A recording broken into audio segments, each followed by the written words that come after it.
Welcome to Reality Bytes. This is Desley Casey, your host, and Pavlic. And today we are talking about the floods, the recent floods in the Sussex Inlet area on the New South Wales South Coast. Sue and I have titled this episode as the Sussex Inlet, the forgotten New South Wales rural South Coast town. So and we're going to have, and I'd like to welcome, we have Nikki. Hello. A resident of Sussex and heavily involved in the community in the area. We have Raye, who is an ex-disaster recovery coordinator or manager. Is that right, Raye? Recovery support officer. Recovery support officer. So she knows a lot about, disaster recovery from the trying to bring in the services, etc. And we have Sandra, who's the president of the local Chamber of Commerce, and from what I understand, has a lot of fingers in the pies around the community, Sussex Inlet community area. Would that be right, Sandra? That sounds right. Sometimes I don't think I have quite enough fingers, really, to fit the pie. But, yeah, it's a beautiful community, and I like to give back and make a difference to where I live. So, yeah, like Nikki. Nikki's got as many fingers in pies as well. Absolutely. Your pies are bigger than mine. So, basically, welcome, ladies. Really pleased that you have generously given up your time today to be on this live and podcast, and we may get started. So I'm going to start with Nikki, because you live in one of the streets that regularly floods in Sussex. Yes, right. Is that right? Yes, that's right. Yeah. And so if you could just highlight how long you've been in the area and what you've experienced or haven't experienced. Yep. By way of services, etc. We'll start with you, Nikki, if you don't mind. Okay. I've lived in the Sussex area for about 17 years. In 2015-16, they had a really huge flood. And I'm just telling you this because the property we've lived in for nearly 3 years. And the 15-16 flood went through the garage and caused extensive damage to the laundry and the garage. This flood, being the third flood we've had in less than 3 years that we've been here, is the highest we've had. It got a couple of inches into our garage. We were prepared. We sandbagged. We were prepared, and we were fine. We're really fortunate because we don't get the flash flooding that comes in lots of other places. When we get a huge deluge, obviously there's a lot of water around, and there can be roads covered with water very quickly. But where we live, what happens is we get the water from up above behind us. We get the water coming then down both ends of the street, and then we get the water that is coming in from the inlet. Or it's really the river, which drains into the basin and then rises here. And so you've got it's like a catchment. So you have a whole lot of water coming from around the whole area that drains into the basin and then slowly rises. Sandra is in a different position in that her position is lower than ours. And so she is generally the key indicator for when the water starts to rise. We don't really get impacted for a little while because we're probably 25, maybe 30 meters from the actual river's edge, the bank, and then we're elevated. And so the water, as I said, encroached into our garage a couple of inches, came in from the sides of underneath the house, and under the house, and it actually seeped in from the exposed brick wall. And we did sandbag and all of that sort of thing. We were fortunate that the RFS, on behalf of the SES, did come through a couple of times. They came through the first time just to see what it looked like. And then they came through the next time. I think the first time was the Monday morning, and then the Tuesday they came, and Monday afternoon. Tuesday, the evacuation order had been given on the Monday, that we had been advised on the Monday that on the Tuesday we would have to evacuate. So we said to them we weren't going to evacuate. We have a number of reasons. The prime one was that we actually didn't need to leave. We felt quite confident that we were okay where we were. And if we did need to leave, we have access to the properties up behind us, and we can walk through there, and then we can gain access to River Road. So we knew that we were okay, and we were prepared for, supplies and all of that sort of thing. And just as an aside, we have interesting neighbours, and we were not leaving our property because of that issue as well. So then the SES came through on the Tuesday, and we again said, we're not leaving, we don't think it's necessary. And they did evacuate one couple down the end of the road, and another couple chose to leave earlier because they had plans that they needed to be going away in a couple of days, and they didn't want to get isolated in the flood. So we were fortunate that we had those services come through and make sure that we were aware, and that we would, if we needed to leave, they could actually evacuate us if we needed it. We had parked our vehicles up on high ground, so we had access to them if we needed. Not that we could have gone anywhere anyway. So we were very fortunate. It was really just a waiting game to see how far the water would come up. A waiting game to see what idiots would drive down the flooded street, because it happened early on in the flooding on the Monday, and that was, completely unnecessary. And fortunately, that didn't happen again. And, when you have vehicles driving through floodwater, obviously it's going to damage the car, but also it's the inundation from the waves caused by, or the wake caused by those cars going through. So we were fortunate that after that event, when the car went through on Monday, no one else did except for the RFS. So, right. And picking up, Nikki, on your comment that Sandra lives at one of the lowest points in the Sussex Inlet area. Yeah, I'd like to bring Sandra in just for a minute. Yeah. To explain what that really means for the residents, and particularly her, in that particular street. Sandra. Thanks, Desley. Yes, I live on River Road.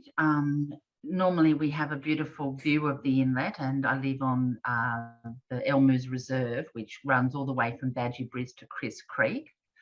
So I have the fortunate, I suppose, benefit of living at the point where the bank breaks first. And so I have a bird's eye view of when it is going to flood. So the bank breaks first here, and my property is quite low, but my house is quite high. So the property gets inundated quite early on, and it can be surrounded by water. But I was prepared, and you have preparations that you do and make sure nothing can float away, and you put everything up high. And as I said, I'm very lucky that my cottage and my house have never flooded in the 75 years that they've been here. But you just have to be organised. And as Nikki said, you need to move your car up to higher ground, because once the water is completely inundating the whole property. So by the end of Tuesday, the water had gone up so high that it had really gone all the way down to the Nelson Boat Ramp.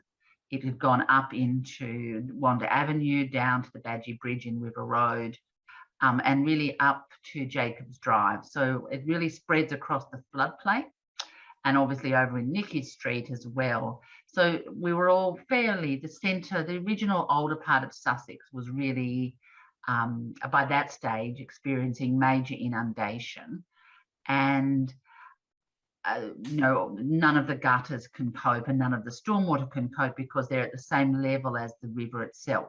So the water actually in the end comes up the gutters and the stormwater pipes.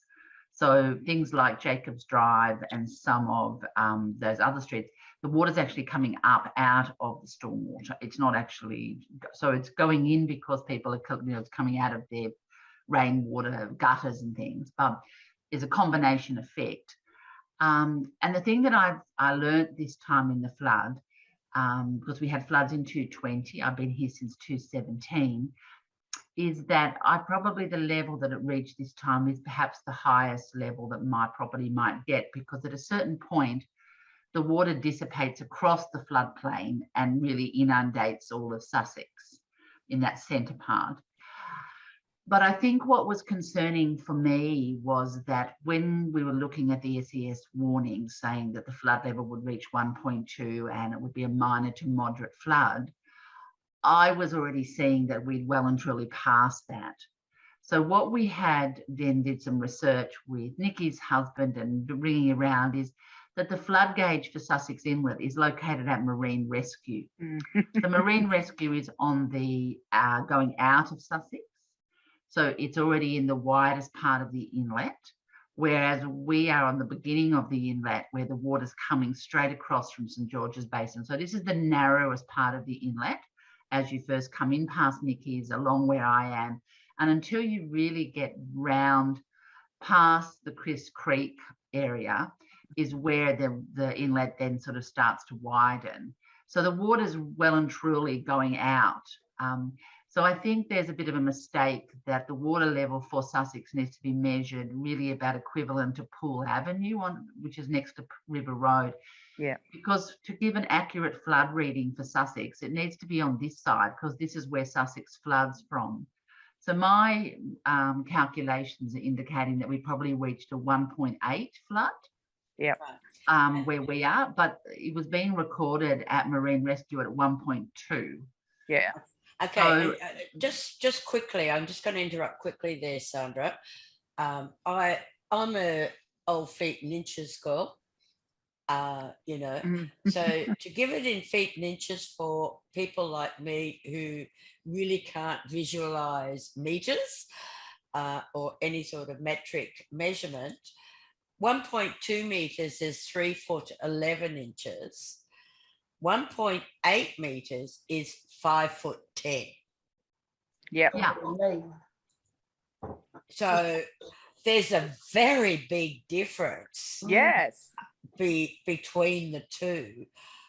So you're saying that the flood gauge is really in the wrong place and has been in the wrong place for many years, from what you've told me previously.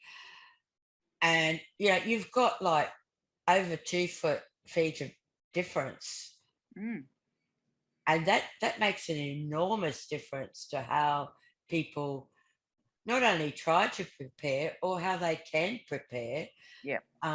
Because quite frankly, when you've got 5 foot 10 feet of water going up, it's gotta enter your house. Yeah.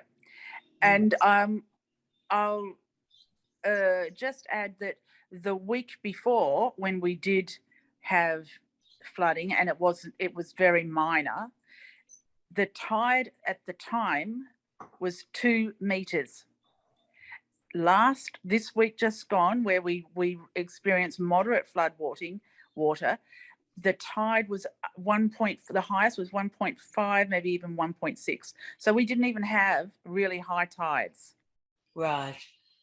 Okay. So I think what really hit me this time is I had conversations with the SES on the Tuesday, and was indicating that there was people already needing to be evacuated. I'd had a call from a real estate agent evacuating people out of a caravan park near the RSL. So I did ring the SES, who I have regular communication with, and they were indicating that we should be fine. It was only 1.2. And I was explaining to him then that it was not that, and I'm not sure that they quite believed me, even though I could see. And to give you a really good perspective, I have a boat, and I actually had to get into the inlet on Wednesday afternoon at 6 o'clock to secure the boat to a mooring pole that was underwater, and the rope had come off. So when I got into the inlet, I'm actually 6 foot, and it was past my chin. So the boat was about to flap all around, and so I needed to get in and retie that. So I think that, and certainly when I stood on the ground, it was way past my hips, the water. Yeah. So yeah. And this is where I also want to, Sandra and Nikki, bring in Raye, because you live in a totally different area in the Sussex Inlet area. And from what I understand, you were basically just cut off. Was that right? We were cut off from the township if we required any emergency services such as chemist, supermarket. But we did have the flood road, which I've got to say is actually quite a good road. So we could get to, let's say, Inasmuch. We could get there. Yeah. Quite easily. Yeah. With the flood road. Yeah. And that's another thing that I want to bring in, Sandra, which is that when you're talking about evacuation, and basically, from what I understand, it was actually when SES and all the powers to be in SES decided, okay, we better start evacuating. Basically, people would have to, because they didn't have their cars, because they've had to shift the cars to higher ground. If they didn't have a boat, they'd have to be walking, as you say, in quite high, very murky, not knowing what's in water, to actually even try and get anywhere. Not to mention, we don't have a designated legal, and there's, for funding purposes, evacuation centre in Sussex. Look, that's right. We have a local resilience group that we had hoped we'd have progressed further, but COVID has restricted Resilience New South Wales, assisting us to progress to some practical checklists as a community, so that we could function effectively. That's our goal after the bushfires, was to be able to have a fire or a flood checklist that the different teams would know what to do, so that we would function effectively, not fight fires or rescue people in boats or off roofs, but just how to function as a community. So we had already arranged that the bowling club and the RSL would perform what's called a local safe assembly point for the community. So their boards have made decisions that they would provide that as a community service, even if we never received an evacuation centre. So on Tuesday, when we were getting reports that people had to be evacuated, I spoke to the bowling club manager just to see, and he said, we're ready now. That was about 10:30 on Tuesday. And I was, said to him, well, there are some people. They had also rung, the real estate agent who was evacuating people had rung emergency services and been told to take people to Bomaderry.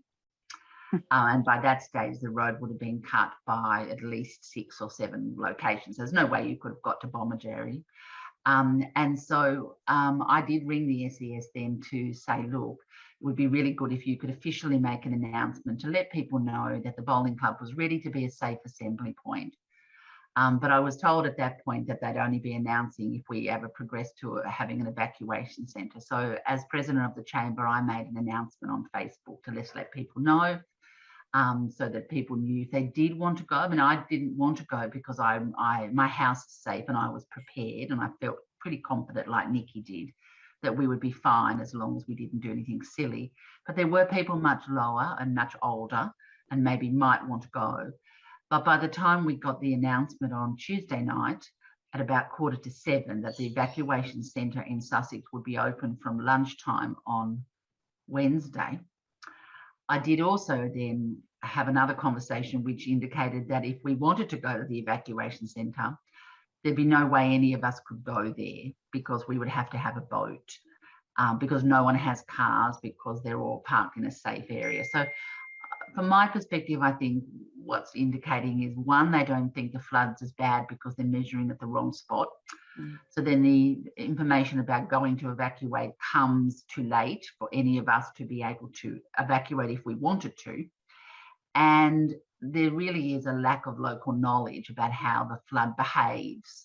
And so I think that what we need is for council and emergency services to use the knowledge, and there's a lot more knowledgeable people than me who have been here a long time, to really understand how we should respond when a flood happens, so that you use that. I mean, last time we had a flood in 2020, the announcement came very, very late that we didn't have an evacuation centre, we didn't have anything, but you could go to the police station to register if you needed assistance. Well, at that point, we all just laughed because the police station road is already underwater. So decisions are being made and communications given out without enough local knowledge. And just also to follow up what Nikki was saying about SES coming to check, I don't actually understand why, but for some reason, my property is not visited once by the SES in 2020 or this time. I'm not sure whether they just don't think anybody lives at my house, but apparently there is a database which indicates, you know, property occupancy, and nobody so I could have been away and had an Airbnb visitor staying who may needed assistance, but I received no visit this time or last time. I hadn't left the property. So I am going to follow up about why that is. And I think that the database of, you know, which indicates a bit of, you know, who lives where or whether it's a permanently occupied is obviously way out of date, which also is a concern. Right. Yes. And look, just for the viewers and listeners, when we're talking about roads, the Sussex Inlet area is basically the main road in is Sussex Inlet Drive to Jacobs Drive, which the ladies have already mentioned. That's the main road in town. It's the only road you can basically use. We don't have a second access road out of Sussex, and you have to go on the highway. Now, when we're talking about Bomaderry being the designated evacuation centre, that is at least 40 to 45 minutes up the highway north, just past Nowra Township. So, and it was the same in the fires. They designated St. George's Basin as the designated evacuation centre, but the highways were cut. Again, with the floods this time, the highway was cut in different places. So there's no way that residents in the Sussex Inlet area, by the time they get an evacuation order, can actually evacuate to a designated, which is then receives government funding, evacuation centre. Hence why Sandra is talking about the community has set up with the clubs. It could only be called a safe assembly point because they don't receive any government funding. Is that right? That's right. And look, we're okay with that now that we understand that there is probably, unless it was absolutely essential, the preference is to minimise the number of evacuations. And we're okay now we understand that, which is why we have set up our own local assembly area. And we have a plan that was signed off by emergency management and the council in 2020, which indicated that was what was our fourth option. So we have four options that we recommend to the community. One is stay home and be safe. You know, if you live in a safe place, just stay and be safe. Go to friends or family.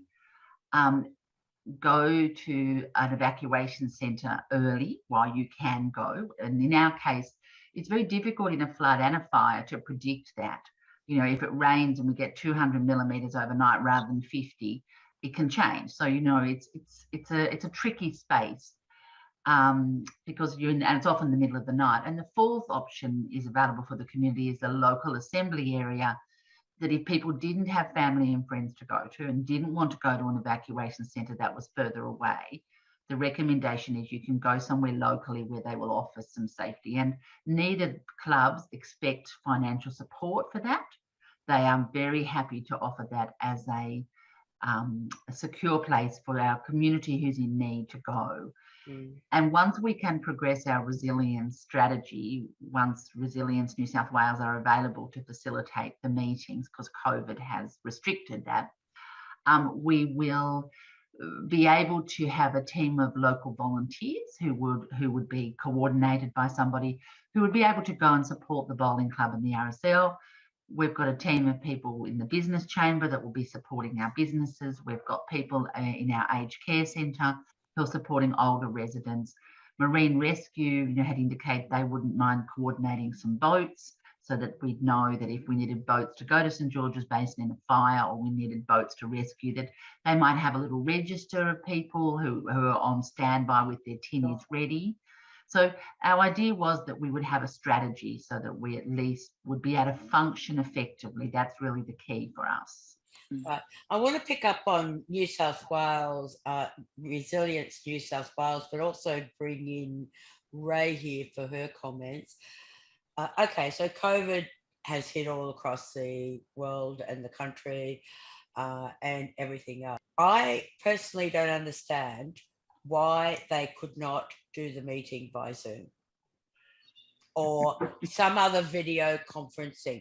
Hello, you don't have to be physically in a physical location to have held that meeting. I personally just don't understand that.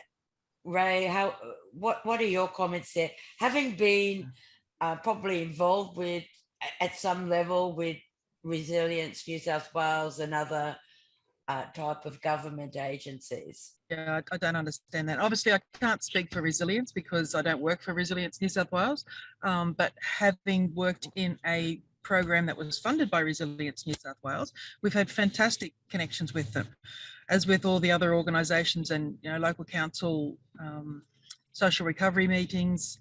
Everything's been by Zoom. So I don't understand why they would be saying they can't facilitate meetings.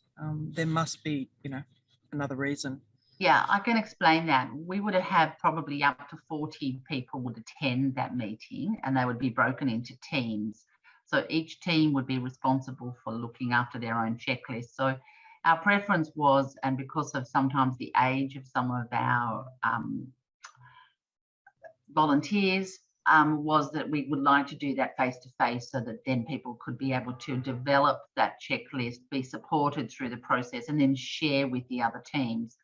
So we had set some meetings at the end of last year, and again, I've been trying this year. So we're hopeful that maybe by April we can do that. But because we'd already had some discussions as a local community, we've sort of been doing things quietly, even though we haven't got, these official checklists in place. But I think it's just that there's been a lot of government decisions that, you can't progress certain things. And I definitely think for us, the face-to-face will be the best, because for people to really feel like as a small team, you're sitting on your table with the rest of your team talking through how we will function when these aren't people that are working together on a regular basis. So it's about how do we work together. I participate regularly in lots of meetings online, so there's no problem with that. But if you want that lovely engagement of different people with different things, I think you really, and with people who aren't used to working in that electronic environment. So it wasn't that we couldn't have gone ahead. It's just that there would have been more limited people participating. And we really wanted it to be more of a whole community perspective. Right, okay. I stand corrected there, because it did make sense, because even on Zoom, you can split into chat rooms and have teams, etc. But what I had forgotten is that, Sussex Inlet actually the Gilmore electorate, which is very widespread for the federal electorate of Gilmore, has the second highest elderly population in the country. And so there's a fair lot there. So I'd completely forgotten about the techno side. And talking about technos, I work with a colleague who also lives in the Sussex Inlet area, but more in Sussex Inlet. than where I am, and she lost all mobile communications. So I couldn't contact her to let her know, and it was days later. As such, the telecommunications when there's a disaster in the area is hit and miss at the best of times, or just non-existent. And your comments, and I might start with Nikki on this one first, if you don't mind. Yep. Okay. Well, look, this time we were very fortunate. We only lost power once, and that was conveniently at about 11:30.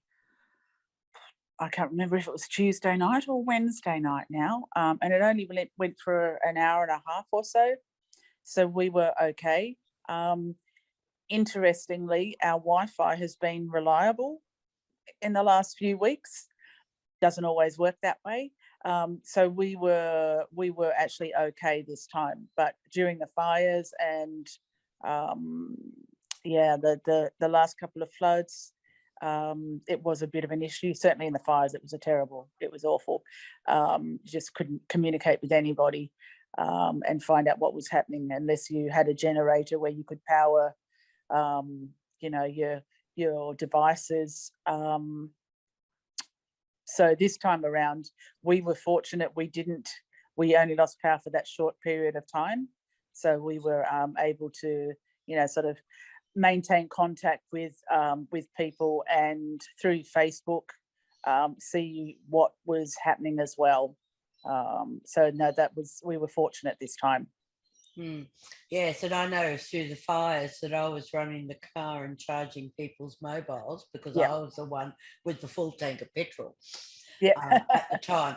And that, so it was interesting because I also, being in the Cudmera area, I think the lights and flickered for about 30 seconds. The power went out, went immediately straight back on. But Barara, a little bit further up the road from me, actually lost power on the I think it was a Wednesday night, wasn't it? Yeah. Tuesday. I think it might have been the Tuesday night. I think it was the Tuesday night. Yeah. But I really can't remember now. Really can't remember. But what about you, Raye? How were you for power and communications where you were at Budgie? You're on mute, Raye. There's a fellow mowing the lawn at Badgie Park. On a Sunday. That would be all the times to mow the lawn. Yep. Raye, we all need our lawns mowed desperately. Yeah, I know. Take advantage of the sunshine. I know. My husband did ours yesterday. I mean, we're in the same situation as Nikki because she's in Badgie as well. So yeah, 11:30 at night, the power went out, but it was back on before we woke up in the morning. Right. Okay. What about you, Sandra? How was the same? We had a power outage around 11, and look, I think that there is a lot of conversation that happens in the community since the fires about making sure you're prepared, and I certainly have taken that seriously. And I have a little emergency box that I keep with my, battery radio and my torch and a couple of chargeable LED lights, because the last thing you want is in the middle of a flood also to have no light in the middle of the night to be able to check where your levels are. So I think we were okay. But the other thing probably to raise is that there is some new equipment coming into Thompson Street that will be available in a major emergency, where we will hopefully be able to have communication with emergency management. That will give us a battery and a solar panel and some kind of communication, which we're hoping will include a two-way communication so we can share what's happening in our own community back to emergency management. I think that's still to be determined. But there is a risk in the location of that equipment because it is at Thompson Street, which is close to the Conjola National Park. And I would imagine that the only time we're going to need to use that kind of equipment will be in a major fire, and that will be a fire risk. So I think that could be a bit of an issue. I don't think we'll ever need that equipment in a flood. I think the comms steps it up really firm. We all had, internet. We all had power mostly. So I'm hopeful that won't ever happen. That we get in that situation, but I think that still doesn't mean we've got a foolproof system because of the location of the council's facility. And Thompson Street is another street that goes off the main street of Springs Road, which is the main street into Cudmera Birara. So it is a fairly dry area, but as you say, it's also a fire risk. But you were telling me about the sandbags that the SES and what really needs to happen there, Sandra.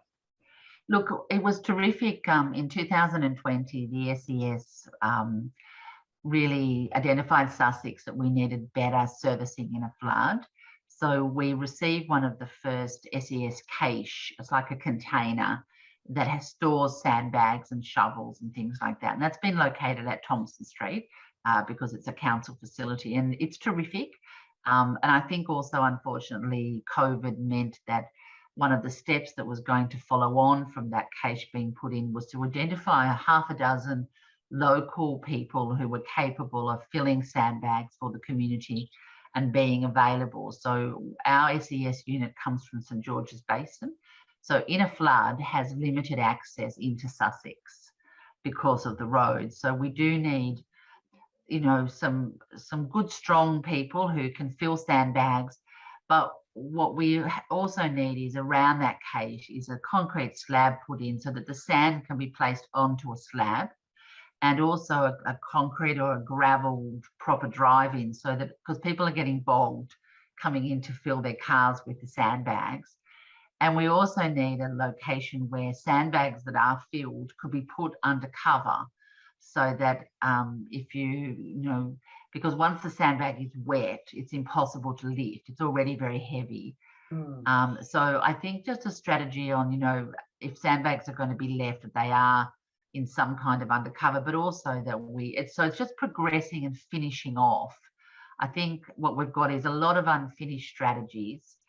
And certainly some basic things for me, apart from things like the SES cache, is we don't seem to have an ability for any road close signs to be put up to restrict people driving down roads, which sure, that risks their own vehicle, but the damage it causes to other people.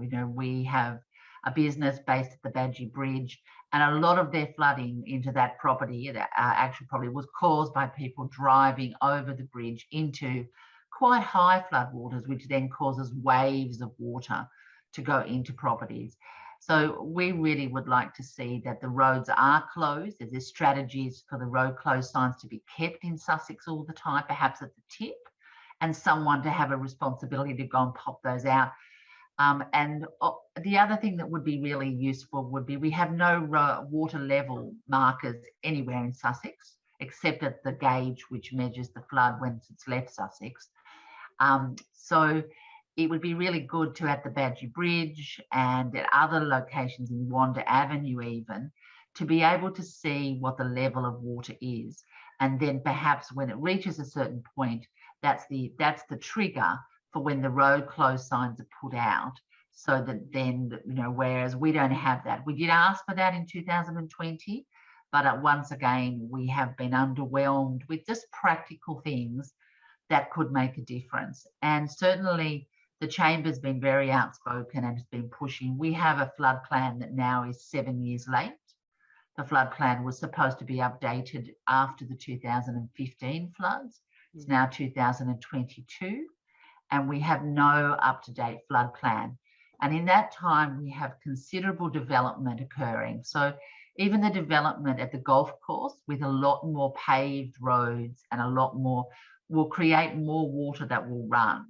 So the more development you have, the more that the water cannot soak into natural sort of ground.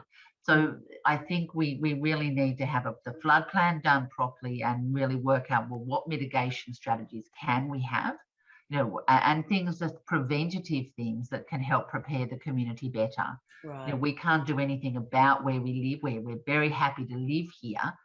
But I think having basic things in place that give the community confidence is really what I want to see, so that we just make sure that we have the best chance we can to function during a flood or during a fire. I think Yes. that's not too much for a community to ask for.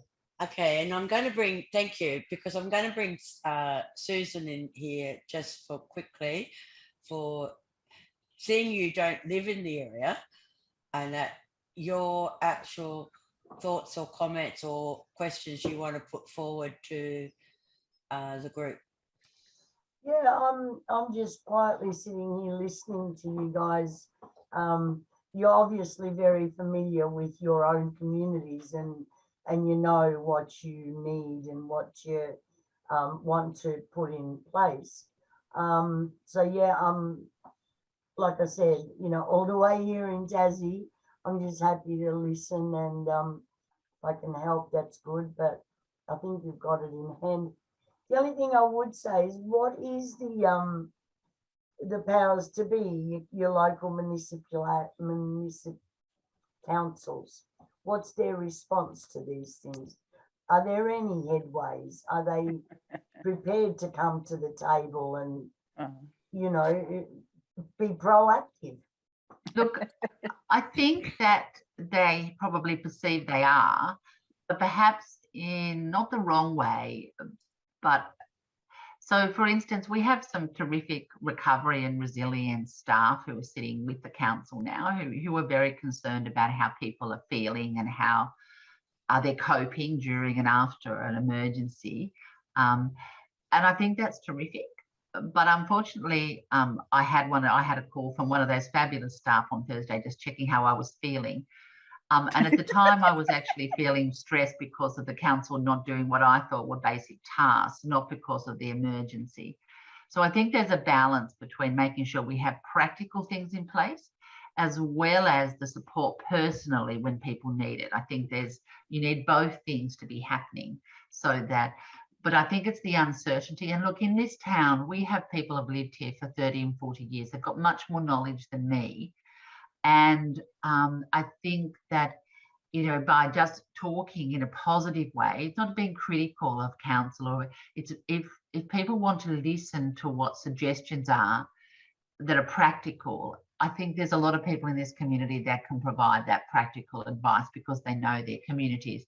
And a good example would be on Thursday, there was a truck in Jacobs Drive, our main drive into town, with 4 big fire and rescue trucks pumping water out of Jacobs Drive on the directions of the SES. We thought that might clear the road, but the road can't be cleared until the water level in the inlet reaches a certain point. So we all sort of, saw that on Facebook and smiled to ourselves that they pumped for 4 hours with 4 big trucks and made no difference to the water, because as fast as you pump, the water's coming back up the stormwater pipes, because there's a certain point. So I think there's good intentions. It's just that without local knowledge and without things documented about how things work in a particular community, and we're not the only community. You've got Shoalhaven Head, you've got Lake Conjola. There are very specific things about each community that is really what makes that community, how it works during an emergency or how it functions. And those things have got to be taken into consideration. Whereas I think what happens is there's generic checklists or processes put in place that people follow, and that makes them think that they've done everything. But really, there isn't a generic checklist, because it needs to be tailored for each community, because each community has physical things about it that means fires and floods behave in a particular way. And if that's documented well for each community, it then means that that checklist just needs adapting slightly. And I don't think that's what's happened. So I'm hoping that with the Lismore floods and the questions being asked at the moment about preparedness, and maybe nothing really progressing since the fires, because, you know, we all participated in the Royal Commission and we listened carefully. But I look at that, and there's been none of those recommendations in Sussex done in Sussex. We still have no fire trails made wider so that the trucks can actually access them. We have no assets protected properly. You know, if we have a fire, our sewage works is gone, our electrical substation is gone, and all of our Telstra towers are usually under threat. So there needs to be those asset protection zones put in place. And we need to be looking at strategies like, how do we, you know, get in and out of one road in and one road in communities, so that we, and that's the part that I think we're all frustrated. And once again, shouldn't really say this, but COVID has been an excuse for why some things don't get done.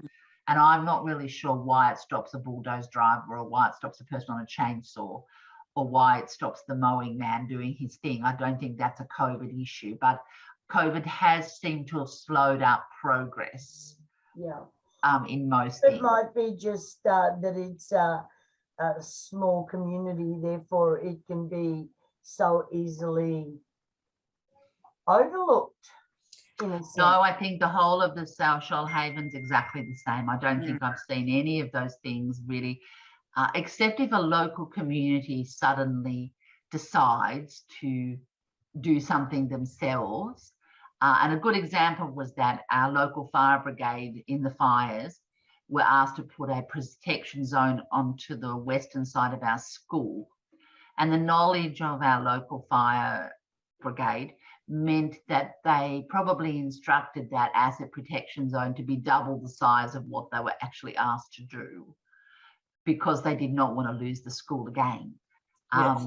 And I think that probably wasn't seen as a positive by some people. We saw it as a positive in the local community. Yeah. But that knowledge of those people who have fought fires here, and the fire always comes from the west, means that we need to have protection zones between the national park and key assets to give ourselves a better chance of controlling fire before it takes out a sewage works. I mean, Sussex would be to its knees very quickly if our sewage works went down. I mean, in a flood, we have sewage issues when things don't work so well. But if we lost the sewage works because of the fact that the national park is right behind it, and the same as where the electrical substation is located, I'm sure there'd be a lot of effort going into trying to protect it. But I think we just want to see preparedness. That's what I want to see, is we're as prepared as we can be to enable us to function better. I think in that case, you'd be heavily reliant on your older people that have been there a long time, your fire brigades and your, other community groups that are familiar with these things, and that they should be brought in perhaps for a bigger say or a bigger impact in where you go for the future. Yes, Look, I think it's a matter of having two-way communication. I think generally combat agencies, and this is not trying to be critical, I think there's generally a lovely one-way conversation that occurs. Yeah. But I think there needs to be, how do you tailor an approach that actually is about the physical place that we're trying to protect? Yeah. Because they aren't the same, they're different depending on where you are and what side the national park's on. Other communities, the national park could be on a different side, so they may have a different issue. So I think it's just taking more time to listen and more time to document, and then put those tailored strategies in place. Sue and I have written a little poem. So we like to end our lives and that on a little poem, so it won't take long. And the poem is called Sussex Inlet, the Forgotten New South Wales Rural South Coast Town. Sue, would you like to start, please? Sure. As the rain came down from the heavenly skies, the waters just continued to rise. People anxiously watched the rising of the tides, wondering why governments continue to deny. A small rural town, paradise on earth, was once again forgotten, too small for its worth. The community was left to give it their all. even the shirts off their backs to answer the call. Watching the floodwaters continue to rise, so did the anxiety from the people inside. It's only minor, the authorities tried to say, as they lazily continued on with their delays. The announcement came for one and all to make their way to the Assembly Point Hall. The announcement came a day too late. People had to walk in waters of a murky state or remain trapped alone in their homes as the waters swirled and began to foam. The Australian community continually heard of the terrible devastation of the floodwaters to Queensland, northern New South Wales, and even Sydney destinations. But little was heard of the communities on the New South Wales South Coast trying to prepare as best they could rather than give up the ghost. SES and Faris, businesses, clubs and neighbours banded together one and all, helped each other where they could, whilst hoping the floodwater levels would stall. But sadly, yet again, Sussex Inlet copped the flood. People losing belongings, their homes, all their stuff. Insurance companies, well, we know they are duds, refusing flood cover, expecting people to pay with their blood, increasing the anger, distress and personal financial breakdown for the people living in this small rural town. A forgotten community is how the Sussex Inlet people feel. To contend with continual natural disasters alone is indeed very real. On one last note, the community wants to be heard by governments and services requesting the right password to unlock their willingness to implement as a priority strategies to create resilience for the communal majority before the next disaster does hit this small community yet again, as Mother Nature and climate change simply cannot be slain. The community does know how floods and bushfires affect one and all. They want the tools to keep safe if and when the next disaster does fall. How can we go to the next town's evacuation centre, they ask, when the highway's closed due to the inclement weather so fast? So please, powers to be, come to the table in an open way for this small community to live another day in this very lovely part of Australia's countryside, where Mother Nature deals out bushfires, storms, high winds and rising tides. And Penny, for your thoughts, just quickly. Lovely. One sentence. Yes. Yep. Yep. And I It think encompasses the whole thing. it does. And I think you'll find that Sussex isn't the only forgotten town. No. Absolutely. we tend to say, if you know the slogan, Sussex Inlet, the best kept secret, Yep. In Australia, well, it Yep. seems it's so well kept as a Yep. secret. That everyone ignores it. Everybody ignores. Yes. But Right. no, that I'm just on a lighter note that, you know, yes, we do realise, and also I think we'd all like to extend our support to the people in the northern New South Wales and even the Sydney regions who have been Yeah. very heavily affected, you know, by floods. Yeah. This is not a go at them in any way, shape No. or form. And we want to really make that understood. Our hearts do go out to you all. Yes, I do. I'd like to take the opportunity to thank you, lovely ladies, for giving us your time and your expertise. You are a credit to your communities, and good work, and let's hope we move forward in a more positive way. And on that note, this is Desley Casey's Pavlic. saying bye for now. Thank you for watching or listening, and hope you have a great day. Thank you. Bye, all. Bye, girls.